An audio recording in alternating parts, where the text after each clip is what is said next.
Morning students, Vande Mataram, जय श्री कृष्ण, जय स्वामीनारायण। कैसे हो आप सब लोग? अच्छे हो?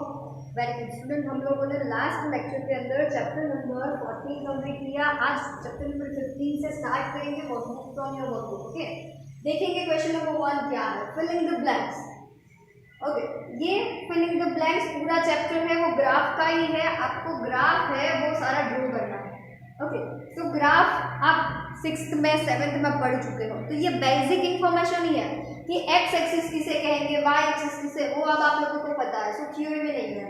ओके, द हॉरिजॉन्टल लाइन, हाँ एक बात है, नंबर्स को प्लॉट करना है, वो कैसे करेंगे तो वो आपको मैं पीडीएफ भेजने वाली हूँ इस लेक्चर के साथ साथ, वो अपनी वर्कबुक में ड्रॉ कर लेना।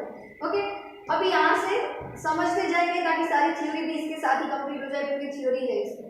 The horizontal line of a graph is called horizontal। ये हो गई horizontal और ये हो गई vertical। तो ये कौन सी लाइन हो जाएगी, कौन सी हो जाएगी, x एक्सिस। ओके, और ये वर्टिकल लाइन जो है ये वर्टिकल, उसे बोलेंगे हम y एक्सिस। ओके, तो vertical line of graph is called y axis. Okay, now next, ये दोनों पता चला। The intersect point of x axis and y axis, जहां पे इंटरसेक्ट हो रहे वो पॉइंट क्या कहेंगे, origin. That next, the coordinate of the origin, origin के कोऑर्डिनेट्स क्या होंगे, यहां से स्टार्ट करेंगे तो 0 आएगा, 1 2, तो x भी 0 y भी 0, यानी कि 0 0 5 0 are the coordinate of a point lying on the blank axis. x is equal to 5, तो 1 2 3 4 5, यहाँ पे कहीं पे 5 है, तो ये पॉइंट y 0 है तो वो इसी लाइन पे आएगा, तो वो कौन सी एक्सिस पे होगा, x एक्सिस पे। एंड 0 8 यानी y कोऑर्डिनेट प्रेजेंट है, तो पॉइंट कौन सी लाइन पे होगा, y एक्सिस पे। The point 5 2 is near to the blank axis. Okay, ये किससे ज्यादा करीब होगा, 5 और 2, x एक्सिस के और y एक्सिस के। आपको देखना है x की वैल्यू क्या है 5, तो यहाँ, लेकिन y की वैल्यू है 2, तो 5 2 वाला पॉइंट यहाँ पे आएगा। अब आप ये देखो कि 5 2 वाला पॉइंट यहाँ पे है, तो y एक्सिस से दूर है कि x एक्सिस से, y से, नियरेस्ट किसके होगा, x एक्सिस के। ओके, क्योंकि ये 2 जितना ही डिस्टेंस है।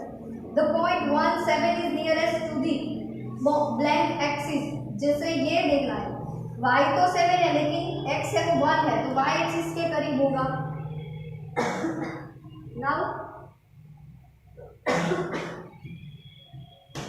9th one, the point AB is on x axis, then B, AB जो है वो x axis पे है, तो B की वैल्यू क्या हो जाएगी,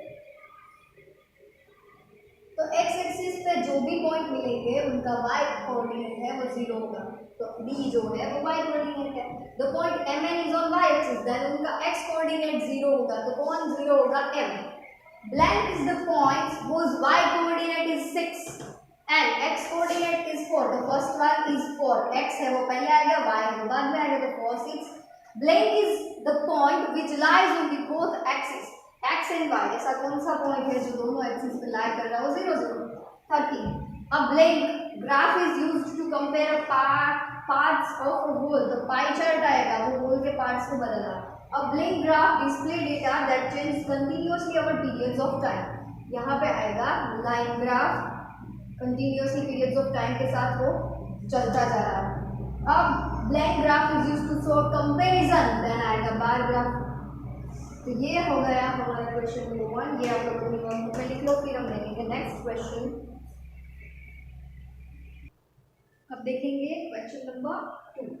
the distance of any point from y axis is called the x, y axis से कोई भी पॉइंट का डिस्टेंस हो तो उसे हम क्या बोलेंगे, देखो ये y एक्सिस है, यहाँ पे डिस्टेंस या यहाँ पे कोई पॉइंट है, तो यहाँ से यहाँ तक का जो डिस्टेंस है उसे क्या बोलेंगे हम, x कोऑर्डिनेट। क्या बोलेंगे, क्योंकि ये जो पॉइंट है वो कहाँ पे आएगा, x जो होगा उतना दूर आएगा, तो यहाँ पे आंसर आएगा x coordinate.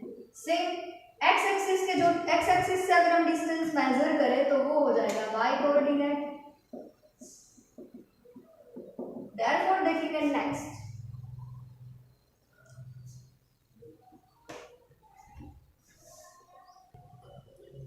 then third one, the point of origin is, origin का पॉइंट है वो क्या होता है, तो 0 0 ही होता है ना, अभी देखा था आगे। The distance of the point 3 is 10 from the x axis, x axis पे डिस्टेंस कितना होगा, जो वाई कोऑर्डिनेट होगा वो अभी यहाँ पे देखा, यानी कि 10। The distance of the point 8 to from the y axis, y axis से डिस्टेंस मेजर करेंगे तो कौन सा आएगा, एक्स कोऑर्डिनेट, तो यहाँ पे आएगा 8। The points 3 2 and 2 3 are blanks. ये क्या है, दोनों सेम है कि नहीं है बताना, तो दे आर डिफरेंट, क्योंकि 3 2 and 2 3 जो है वो डिफरेंट होता है। Now next 7th one, the y coordinate of the point 4 5 is, y coordinate point का क्या है, यहाँ से देखो ये x है और दूसरा वाला है वो y, सेम यहाँ पे x कोऑर्डिनेट आएगा 6। A point has 7 as its x coordinate and 4 as its y coordinate, then the coordinates of point x वाला पहले y वाला बाद में, तो that is 7 and 4। The distance of the blank is 0 from the x axis, किसका distance है x axis से 0 होता है, ओरिजिन का, और किसी का नहीं।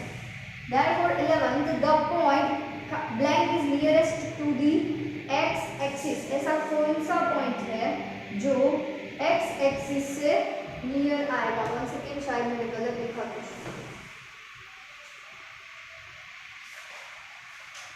11 द पॉइंट ब्लैंक, ओके, हमें ऑप्शन दिया गया है, डायरेक्टली गलत नहीं है। 3 ऑप्शन है, उसमें से बताना है कि कौन सा पॉइंट है वो नियरेस्ट है, 10 2 2 10 या 10 10, किससे नियरेस्ट चाहिए, एक्स एक्सिस से, तो y एक्स एक्सिस से नियरेस्ट यानी y जिसका कम हो वो, तो पॉइंट आएगा 10 2। The point blank is nearest to y axis, तो y एक्सिस यानी जिसका 8 x एक्सिस कम हो, तो that is 315। Okay, the point -3 0 lies on the blank axis, -3 and 0 कौन से एक्सिस पे लाई होंगे, x एक्सिस पे, क्योंकि इसका x कोऑर्डिनेट प्रेजेंट है। The distance between point 3 and 2 and point 6 and 2 is, इन दोनों के बीच का डिस्टेंस क्या है, पॉइंट 3 2 and 6 2 का आंसर आएगा 3। कैसे आएगा देखो,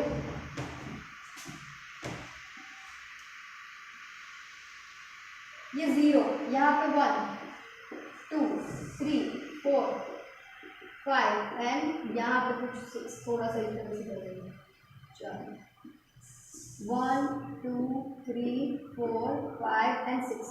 अभी 3 और 2, y यहाँ पे 1 2 and 3, x है वो 3 and 2, वो डिस्टेंस यहाँ पे है, y है 6 and 2, वो डिस्टेंस यहाँ पे है, ये 1 2 and 3 कितने का डिस्टेंस है दोनों के बीच में, 3 का। तो distance between 4 3 and 4 8, x common है, 8 में से 3 जाएगा तो कितना बचेगा 5, तो आंसर इज 5।